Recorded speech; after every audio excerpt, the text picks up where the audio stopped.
മക്കളെ, ഇപ്പൊ തന്നെ എന്റെ കുട്ടികൾ കുറെ പേര് ടെൻഷൻ അടിക്കുന്നുണ്ടാവും അല്ലേ? അയ്യോ മിസ്, പ്ലസ് ടുവിന്റെ റിസൾട്ട് വരുന്നു എന്ന് കേട്ടല്ലോ, SLCയുടെ റിസൾട്ട് വരുന്നു എന്ന് കേട്ടല്ലോ, ഇനി അപ്പൊ നമ്മുടെ റിസൾട്ട് വേഗം തന്നെ കാണുമോ? അതിന് ഫുൾ ടെൻഷൻ ആയിരിക്കും അല്ലെ? നമ്മൾ എന്തായാലും പ്ലസ് ടു ഇപ്പൊ ഓൾറെഡി പഠിച്ചു തുടങ്ങിയിട്ടുണ്ടാവും. എല്ലാവരും അതിൽ കോൺസെൻട്രേറ്റ് ചെയ്യുക കേട്ടോ. നമ്മുടെ പ്ലസ് വണ്ണിന്റെ റിസൾട്ട് മെല്ലെ വരുന്നുണ്ടാവുള്ളൂ. സാധാരണയായിട്ട് നമ്മുടെ SLC റിസൾട്ട് ആദ്യം വരും, അത് കഴിഞ്ഞ് പ്ലസ് ടു റിസൾട്ട് വരും, അത് കഴിഞ്ഞിട്ടാണ് നമ്മുടെ പ്ലസ് വണ്ണിന്റെ റിസൾട്ട് വരാറ്.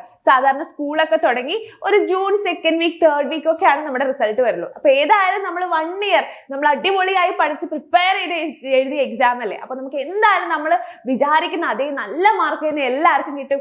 പിന്നെ അത് കഴിഞ്ഞ് റിസൾട്ട് ഒക്കെ വന്നു കഴിഞ്ഞതിന് ശേഷം നമുക്ക് ഇംപ്രൂവ്മെന്റിനെ കുറിച്ചുള്ള കാര്യങ്ങളൊക്കെ ആലോചിക്കാം കേട്ടോ. അപ്പൊ ഇംപ്രൂവ്മെന്റിന്റെ എക്സാമും പ്ലസ് ടു എക്സാമും ഒരുമിച്ചാണെന്ന് നമുക്കറിയാം. അപ്പൊ എന്ത് ചെയ്യാം, ഇപ്പൊ നിങ്ങൾക്ക് അത്രയും എന്തായാലും ഒരു സബ്ജക്ട് എടുക്കുകയാണെങ്കിൽ, ഇപ്പൊ ഫിസിക്സ് എടുക്കുകയാണെങ്കിൽ ഫിസിക്സിന് എന്തായാലും എനിക്ക് ലോ മാർക്സ് ആയിരിക്കും വരിക, അങ്ങനെ നിങ്ങൾക്ക് മനസ്സിന്റെ ഉള്ളിനുള്ള ഒരു തോന്നൽ ഉണ്ടെങ്കിൽ നിങ്ങൾ എന്ത് ചെയ്യുക, ഫിസിക്സ് ഞാൻ എന്തായാലും ഇംപ്രൂവ് ചെയ്യേണ്ടി വരും. ഇപ്പൊ മിസ്സിന്റെ കാര്യം എടുക്കുകയാണെങ്കിൽ മിസ്സിന് അറിയായിരുന്നു, കെമിസ്ട്രി പ്ലസ് വണ്ണിന്റെ എക്സാം കഴിഞ്ഞപ്പോൾ മിസ്സിന് അറിയായിരുന്നു, ഓക്കെ ഞാൻ എന്തായാലും കെമിസ്ട്രി ഇംപ്രൂവ് ചെയ്യേണ്ടി വരും, എനിക്ക് ചിലപ്പോൾ കുറവ് മാർക്ക് ആയിരിക്കാം, A+ കിട്ടുമെങ്കിലും A+ൽ കുറവ് മാർക്ക് ആയിരിക്കാം ചിലപ്പോൾ എന്ന് എനിക്കറിയായിരുന്നു. അപ്പൊ ഞാൻ എന്ത് ചെയ്യും, കെമിസ്ട്രി കുറച്ച് പഠിച്ചു തുടങ്ങും. അങ്ങനെ നിങ്ങൾക്ക് ഷുവർ ആയിട്ടും ഒരു ഇന്നർ തോട്ട്സ് ഉണ്ടെങ്കിൽ മാത്രം നിങ്ങൾ എന്ത് ചെയ്യുക, ഇപ്പൊ നിങ്ങൾക്ക് സമയമൊക്കെ കിട്ടുന്നുണ്ടെങ്കിൽ നിങ്ങൾക്ക് ഇപ്പൊ ഏതെങ്കിലും ഇംപ്രൂവ് ചെയ്യേണ്ട ഒരു സബ്ജക്ട് ഉണ്ടെങ്കിൽ അത് ജസ്റ്റ് പഠിക്കുക. അല്ലാതെ വെറുതെ നമ്മൾ റിസൾട്ടിനെ കുറിച്ച് ആലോചിച്ച് ടെൻഷൻ അടിച്ച് ആരും പ്ലസ് ടുവും കൊളമാക്കരുത്.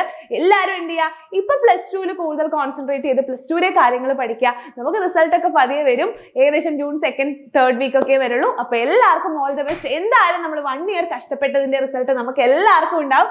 നല്ല റിസൾട്ട് എക്സ്പെക്ട് ചെയ്തിരിക്കാം. അപ്പൊ എല്ലാവർക്കും ഓൾ ദ ബെസ്റ്റ്.